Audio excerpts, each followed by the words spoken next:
우리가 지지난주죠. 얼마 전에 출애굽기 19장을 말씀 중에 잠깐 보면서 하나님이 이스라엘을 제사장 나라로 부르신 것을 봤어요. 제사장이 무엇을 의미하는가를 우리가 얘기했었죠. 하나님과 백성 사이의 중간 다리 역할을 하는 게 제사장인데 하나님이 이스라엘을 제사장 나라로 부르셨어요. 세계가 다 내게 속하였나니 라고 선포하면서 이 말씀을 하셨어요. 그러니까 하나님과 세상 사이의 다리 역할, 그 연결 역할을 이스라엘에게 기대하셨던 거예요. 그리고 나서 이제 본격적으로 하나님과 이스라엘 사이의 언약, 우리가 그걸 시내산 언약이라고 하죠. 우리는 그걸 구약이라고 표현하기도 하지만 그 언약을 맺습니다. 언약을 맺는다. 그 언약의 핵심은 하나님과 연결됨을 말합니다. 하나님과 연결된 것. 그래서 언약을 맺었다는 건 하나님과 연결되었다는 건데, 그러면 무슨 일이 벌어지느냐? 그 연결을 통하여서 하나님의 영향력이 우리에게 공급이 됩니다. 그 영향력을 우리가 축복이라고 말할 수도 있고, 하나님의 능력, 평화, 기쁨, 이런 수많은 표현들을 쓸 수가 있어요. 저는 그 모든 걸 통칭하여 하나님의 선한 영향력이라고 표현하고 싶은데, 그런 하나님의 영향력이 우리에게 공급이 되기 시작을 합니다. 이걸 표현한 게 구약에서는 시냇가에 심겨진 나무죠. 나무의 뿌리가 시냇가와 연결되었다는 걸 강조하는 이미지예요. 신약에서 예수님은 포도나무 비유를 말씀하십니다. 줄기와 포도나무 가지가 연결되었다. 똑같죠.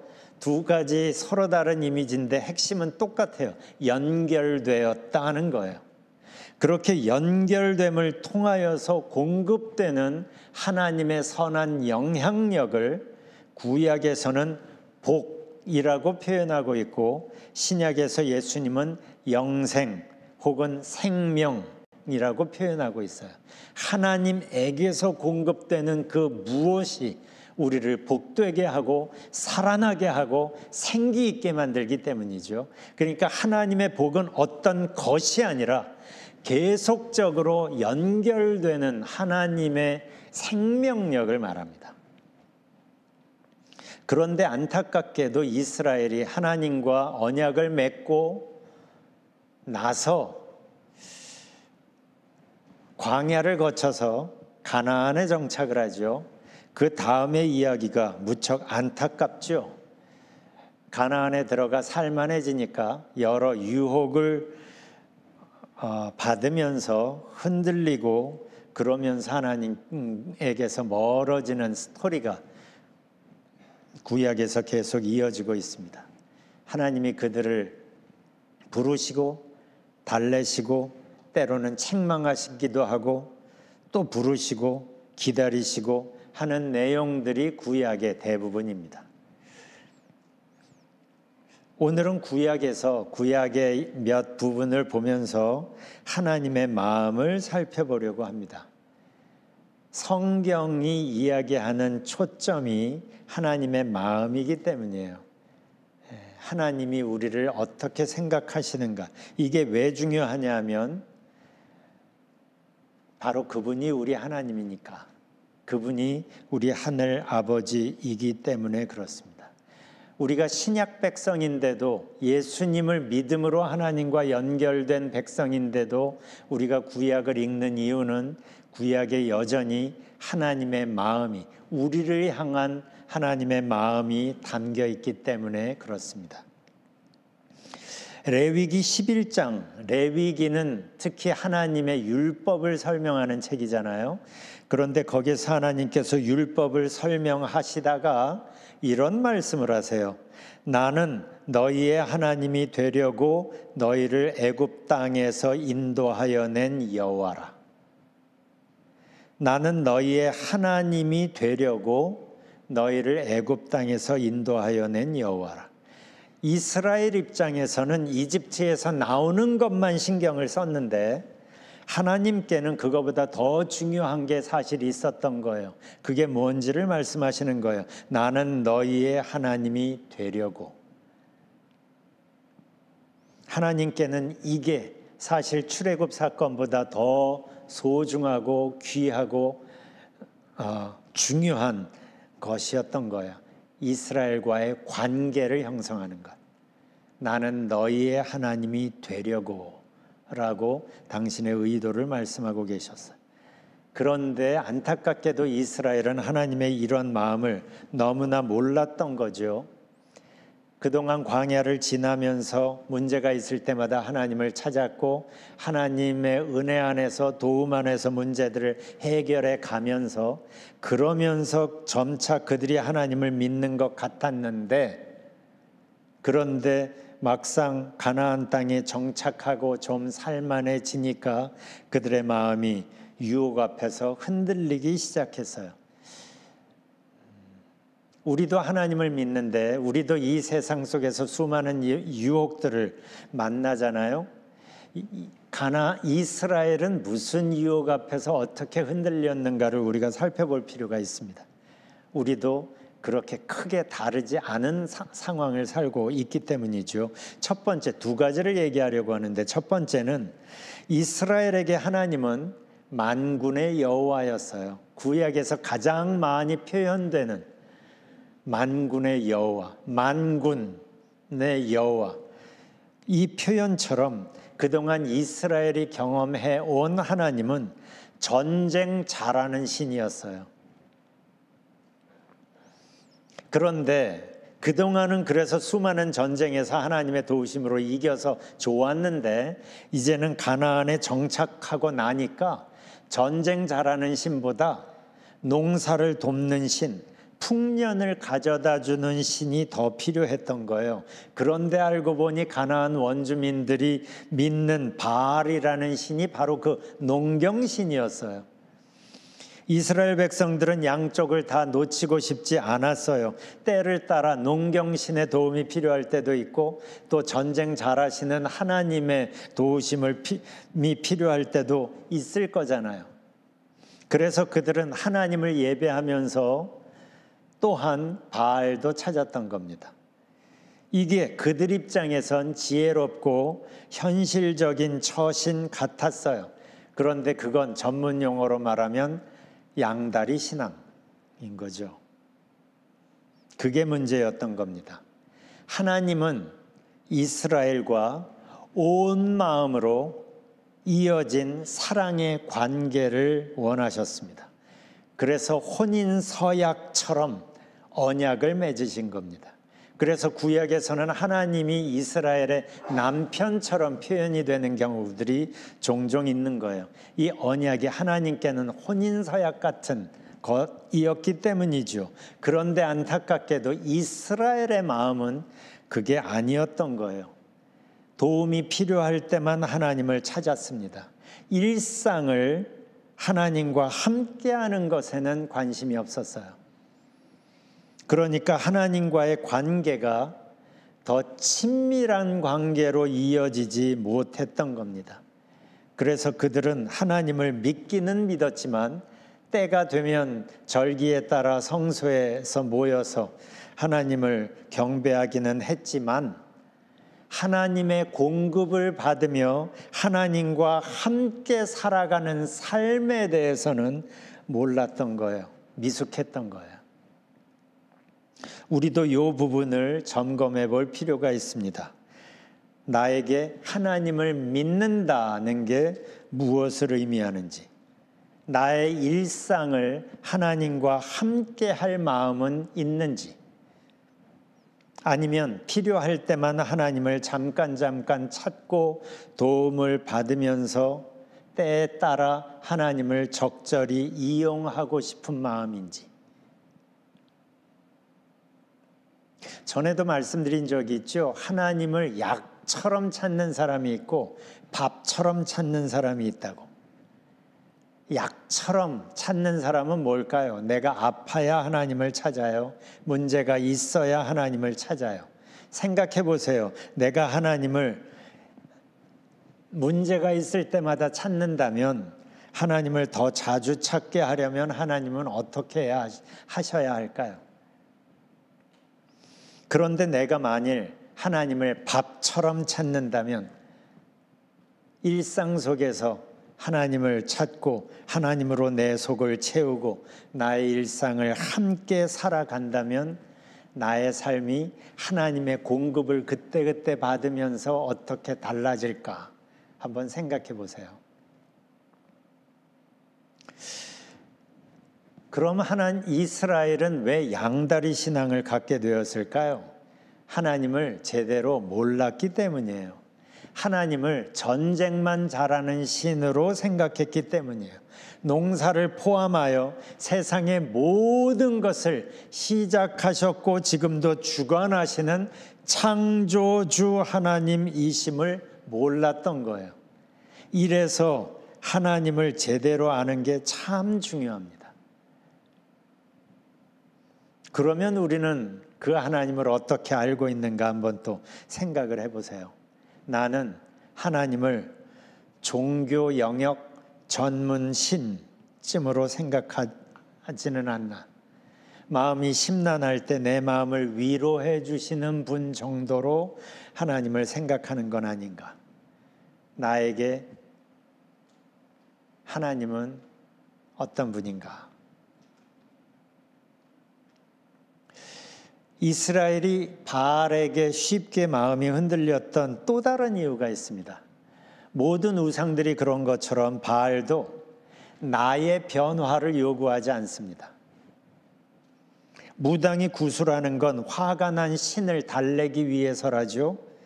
뭔가를 바쳐서 그 신을 기쁘게 하고 그래서 복을 주게 하고 문제를 해결하게 하고 악령이 떠나가게 하고 이런 내가 뭔가를 해서 문제를 해결하는 방식입니다.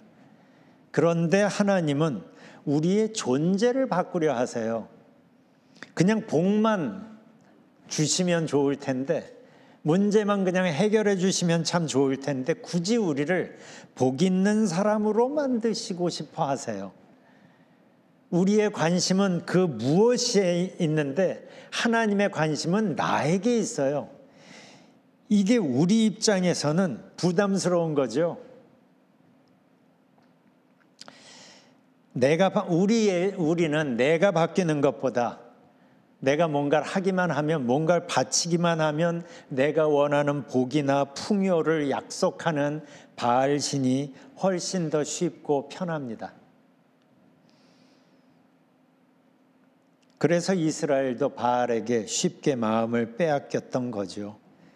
그렇게 이스라엘은 그만큼 하나님에게서 멀어졌고 그렇게 해서 그들의 삶은 무력해진 거죠. 하나님과 언약을 맺으면 뭐합니까? 하나님의 공급이 없어졌는데. 우리는 어떻습니까? 사실 우리도 본능적으로 쉽고 편한 길을 선호하잖아요. 우리도 내가 바뀌는 것보다 내 입맛에 맞는 하나님을 찾고 싶은 마음은 없습니까? 그래서 내가 좋아라 하는 성경 구절에만 밑줄을 치고 그 부분만 묵상하는 건 아닙니까? 성경 전체를 우리가 생각을 할 때 그 안에서 그 말씀들이 살아나는 거죠. 우리도 우리 자신을 생각해 봐야 합니다. 이스라엘이 왜 하나님을 알면서도 바알에게 마음을 빼앗겼는지, 우리도 하나님을 믿는다고 하면서도 온전히 하나님께 마음을 내어드리지 못하는 이유가 혹시 어디에 있는지 곰곰이 살펴볼 필요가 있습니다. 그래서 구약을 이렇게 찬찬히 보면 구약에서 보여지는 이스라엘의 모습을 전반적으로 보면 때가 되면 성전을 모여 예배는 드렸지만 그 속에 진심이 없었던 거죠. 그래서 아모스서 같은 경우는 너희 제사를 때려쳐라, 너의 찬양 역겹다, 이런 표현까지 하시는 거예요. 찬양은 하는데 그 속에 우리의 마음이 담겨 있지 않을 때 하나님은 사실 멜로디를 듣고 싶어 하시는 게 아니잖아요. 그 속에 담긴 우리의 마음이 있는데 지금 우리가 예배를 드리는 이 예배에서도 나의 마음이 얼만큼 표현되고 있는가가 중요한 거지요. 안타깝게도 구약에서 이스라엘의 예배는 있었지만 그 예배에 하나님이 찾으시는 전심, 진심이 없었던 겁니다. 무엇보다 그들의 삶 속에서 하나님과 함께라는 의식이 없었던 거예요. 그러니까 모두들 자기 이익만 추구했고, 그러니까 하나님의 뜻은 쉽게 무시됐고, 자기 이익을 위해서라면 약자들을 착취하는 게 아무렇지도 않았던 겁니다. 그래도 때만 되면 성전에 모였으니까 그들은 스스로 하나님의 백성이라고 생각했던 겁니다. 그게 큰 착각인 거예요. 이게 예언서, 구약 후반부에 나오는 예언서들이 폭로하는 큰 주제 중에 하나가 이겁니다. 그들의 거짓된 모습. 그런데 이 주제와 함께 예언서들이 강조하는 또 하나의 굵직한 주제가 있습니다. 그게 그런 이스라엘을 향한 하나님의 마음이에요. 하나님을 믿는 것 같지만 삶 속에는 하나님이 없는, 여전히 이기적이기만 한 그들을 그래도 포기하지 못하시는 하나님. 이게 예언서가 보여주는 주제입니다. 그래도 이스라엘을 포기하지 못하시는 하나님. 그래서 그들에게 여러 선지자들을 부지런히 보내시면서 계속 부르고 계시는 하나님. 그 선지자들 중에 호세아가 있습니다. 하나님은 그에게 아주 이상한 명령을 합니다. 호세아 1장 1절은 그 처음에 서두입니다. 그 시대적 배경. 그리고 곧바로 1장 2절에서 하나님이 호세아에게 이렇게 말씀하십니다. 현대인의 성경이 훨씬 더 적나라하게 번역을 하고 있어요. 너는 가서 창녀와 결혼하여 음란한 자녀를 낳아라. 이 백성이 나를 떠나 더러운 창녀 짓을 하고 있다. 왜 이러신 걸까요? 자기가 원하는 걸 얻기 위해서 여기저기 우상들을 찾아다니는 이스라엘의 그 모습이 이 남자 저 남자 가리지 않는 창녀와 다를 바가 없다는 겁니다. 그래서 호세아는 고멜이라는 여인과 결혼합니다. 그리고 애도 낳습니다. 그런데 얼마 후에 이 고멜은 다른 남자에게 갑니다. 그러니까 하나님이 호세아에게 다시 말씀하십니다. 호세아 3장 1절 전반절을 보면 너는 다시 가서 간음한 네 아내를 사랑하라. 이게 지금 아내가 다른 남자에게 갔잖아요. 지금 아내와 함께 있는 그 정인에게 가서 값을 지불하고 아내를 다시 데려오라는 거예요. 그렇게 하라는 이유를 3장 1절 후반절에서 분명히 말씀하십니다. 이스라엘 백성이 다른 신을 섬기고 우상에게 제물로 드리는 건포도 빵을 즐겨도 나 여호와가 여전히 그들을 사랑하는 것처럼 너도 내 아내를 사랑하라. 이게 하나님의 마음이었던 거예요. 우상들을 기웃거리는 그 이스라엘을 그래도 포기가 안 되시는 겁니다. 그래서 말씀하시는 거예요. 나 여호와가 여전히 그들을 사랑하는 것처럼 너도 내 아내를 사랑하라. 그래서 이어지는 3장 2절을 보면 그래서 나는 은 15세겔과 보리 한 호멜 반을 가지고 가서 그 여인을 사서 데리고 왔다. 그렇지만 이스라엘은 하나님께로 돌아오지 않았습니다. 그래서 계속 이스라엘 때문에 힘들어 하십니다. 그러다가 호세아 4장에서 하나님이 이렇게 한탄하십니다. 내 백성이 지식이 없음으로 망하는도다. 여기서도 그런 이스라엘을 하나님은 내 백성이라고 표현합니다.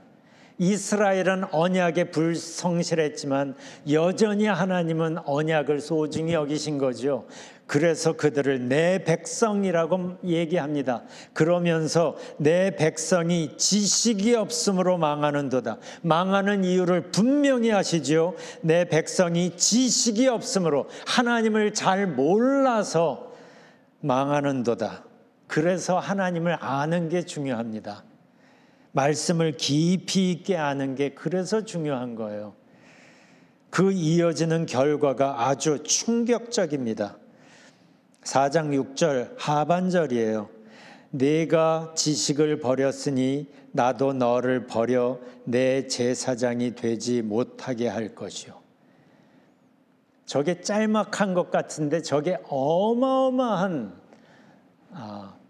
의미를 담고 있습니다. 왜죠? 하나님이 이스라엘을 제사장 나라로 부르셨잖아요. 하나님의 거대한 구원 계획이 지금 차질을 빚은 거예요. 이스라엘을 제사장 나라로, 복의 통로로 부르셔서 그들을 통해 세상 전부를 품으시려는 계획이 여기에서 차질이 된 거예요. 하나님이 그 계획을 접으신 거죠. 이스라엘을 통하여 세상을 품으시려는 계획을 여기에서 하나님이 접으시는 겁니다. 내가 지식을 버렸으니 나도 너를 버려 내 제사장이 되지 못하게 할 것이요. 생각해 보세요. 이 결정을 하실 때 하나님의 마음이 어떠셨을까? 그렇지만 그들을 통해 일하시려는 계획을 접었다고 해서 그들을 버리신 것은 아닙니다. 그들을 향한 하나님의 마음은 여전했습니다. 그걸 요엘 선지자는 이렇게 표현합니다. 요엘 2장 18절, 그때 여호와께서 자기 땅을 위하여 중심이 뜨거우시며 그 백성을 긍휼히 여기실 것이라. 아주 고집세고 여전히 이기적이기만 한 이스라엘, 하나님을 믿는다고 하면서 하나님을 이용만 하려고 하는 그 이스라엘을 하나님은 여전히 긍휼히 여기시고 그들을 기다리고 계시는 거예요. 그들을 향한 마음이 접어지지 않는 거예요. 그들을 통해 일하시려는 계획은 접으셨어요. 그래서 다른 계획을 하십니다. 우리가 그건 다음 주에 우리가 볼 겁니다. 그런데 이스라엘을 통하여 일하시려는 계획은 접으셨지만 이스라엘을 향한 마음이 접혀지지가 않는 거죠. 그래서 여전히 그들을 향하여 중심이 뜨거우신 거예요. 예레미야는 이스라엘의 마지막 순간까지 하나님이 그들을 얼마나 어떻게 기다리셨는지를 생생히 보여줍니다. 이 부분을 우리가 잠깐 봅시다. 먼저 예레미야 26장을 보면 현대인의 성경으로 봅니다. 예레미야 26장 1절, 요시야의 아들 여호야김이 유다 왕이 된 지 얼마 되지 않아 여호와께서 나에게 말씀하셨다. 여기 여호야김은 유다의 왕조의 멸망 직전에 있던 몇 왕 중에 하나입니다. 그러니까 얼마 남지 않은 거예요. 그런데 그 여호야김이 지금 즉위하던 해입니다.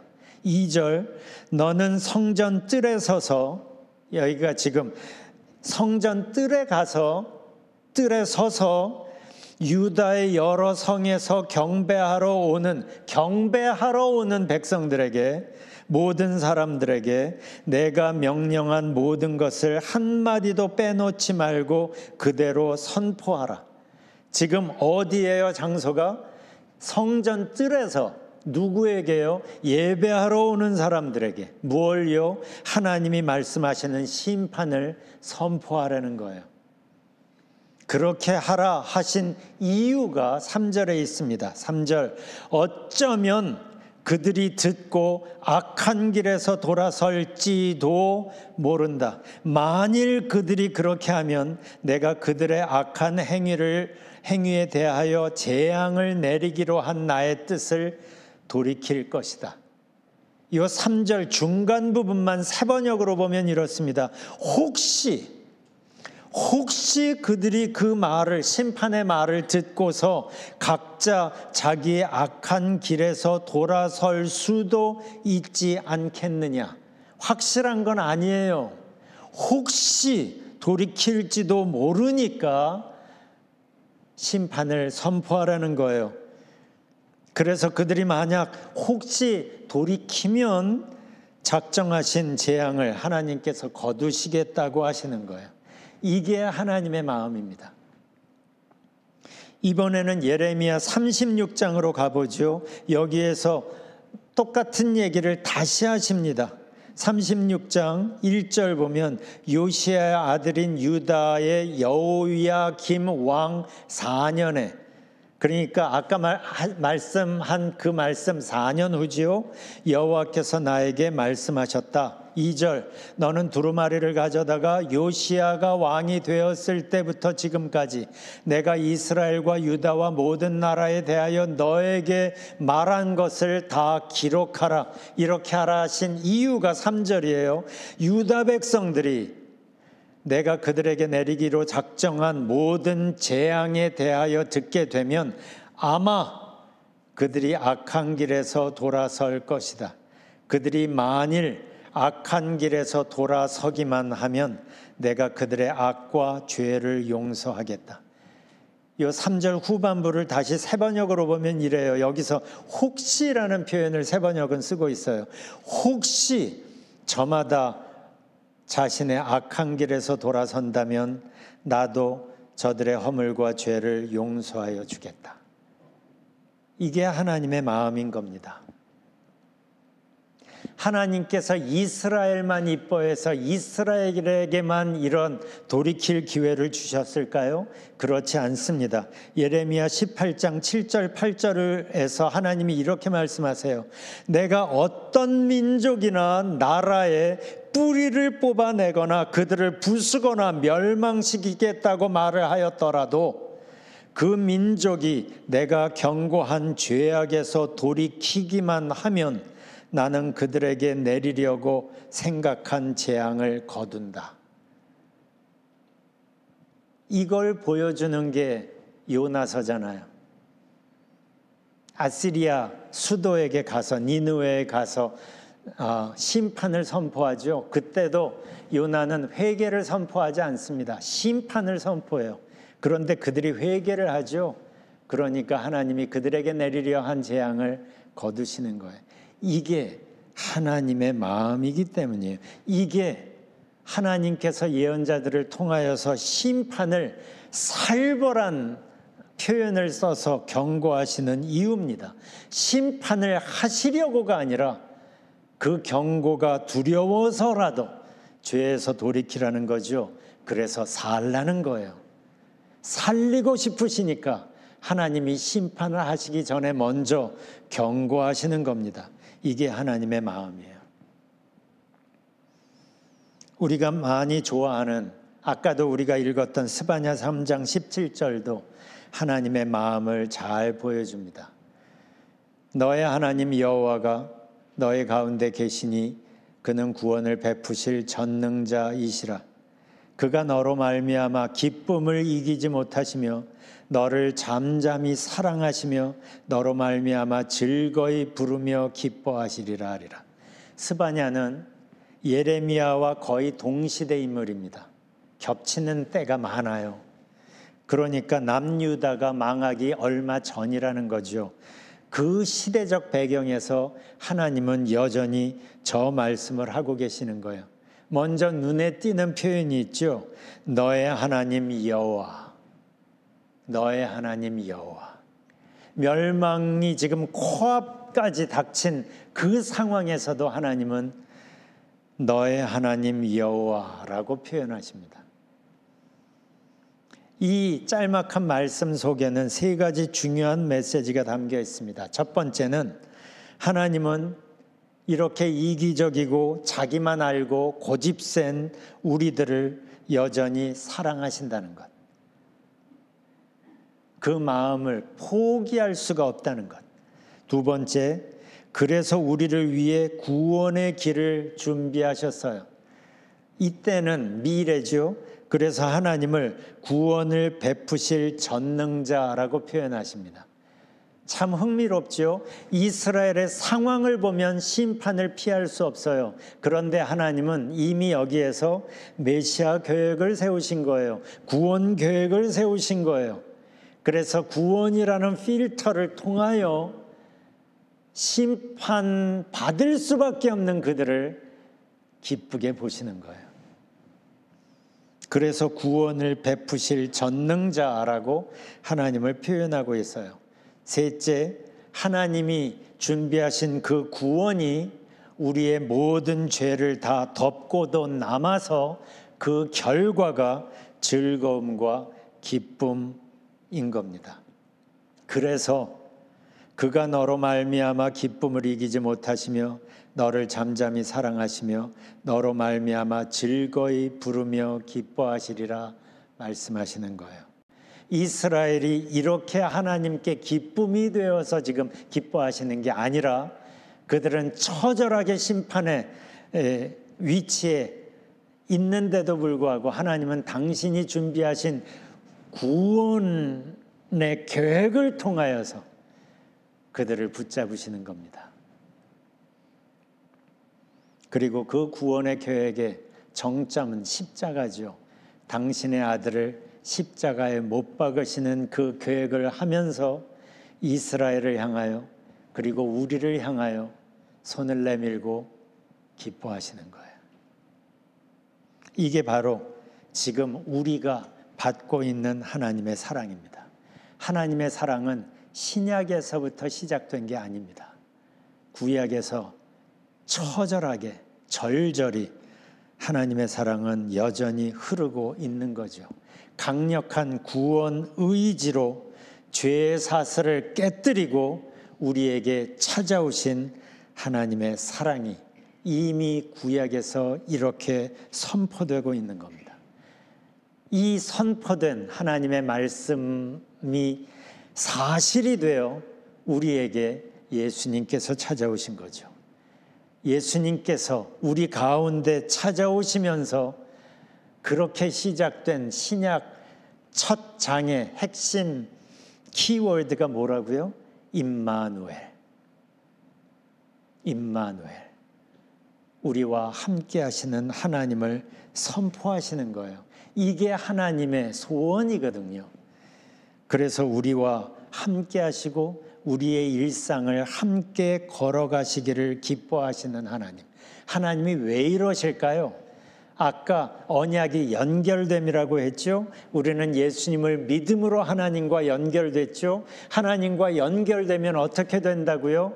포도나무 비유처럼 하나님의 공급이 예수님을 통하여 우리에게 공급이 되면서 하나님의 생명력을 공급받아 우리가 살아나고 우리가 기뻐하고 우리가 정말 찌들어서 할 수 없이 사는 게 아니라 사는 것처럼 살아가는 우리의 모습을 하나님이 보고 싶으신 거예요. 그게 신앙생활인 겁니다. 하나님이 여전히 우리를 사랑하십니다. 그리고 우리와 함께 하고 싶어 하십니다. 교회에서만이 아니라 찬양할 때만이 아니라 기도할 때만 아니라 우리의 모든 일상 속에서 하나님은 전쟁만 잘하는 신이 아니라 농사도 잘하는 것처럼 여러분의 전문 영역에서도 하나님은 여러분에게 조언을 주실 수 있고 깨달음을 주실 수 있고 인도하실 수 있어요.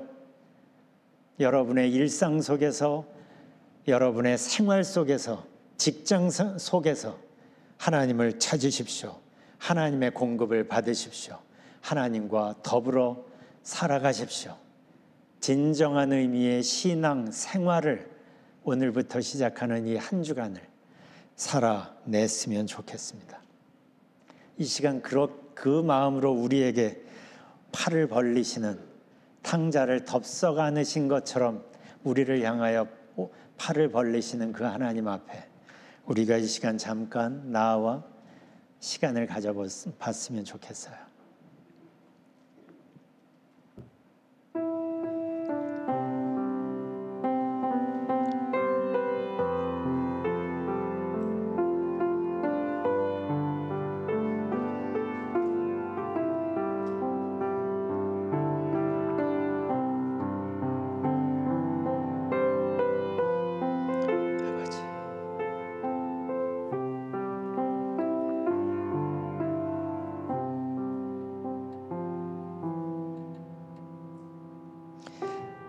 하나님, 우리가 주님 앞에 나와 기도합니다. 찬송합니다. 또 말씀도 나누었습니다. 말씀을 통하여 우리를 향한 하나님의 마음을 다시 생각해 봅니다. 우리에게 찾아오셔서 임마누엘을 선포하신 주님, 우리가 하나님의 함께하심 임마누엘을 이해만 하는 게 아니라 우리의 온 마음으로 우리의 삶 속에서 경험하기를 원합니다. 맛보기를 원합니다. 그래서 여호와의 선하심을 맛보아할지어다 얘기했던 다윗처럼 우리도 하나님을 더 이상 알고만 있는 게 아니라 맛보며 더불어 동행하기를 원합니다. 하나님, 우리를 이 자리까지 불러주시고 이 말씀을 듣게 하셨사오니 하나님과 함께 살아갈 수 있도록 인도해 주세요. 감사드리며 예수님 이름으로 기도합니다. 아멘.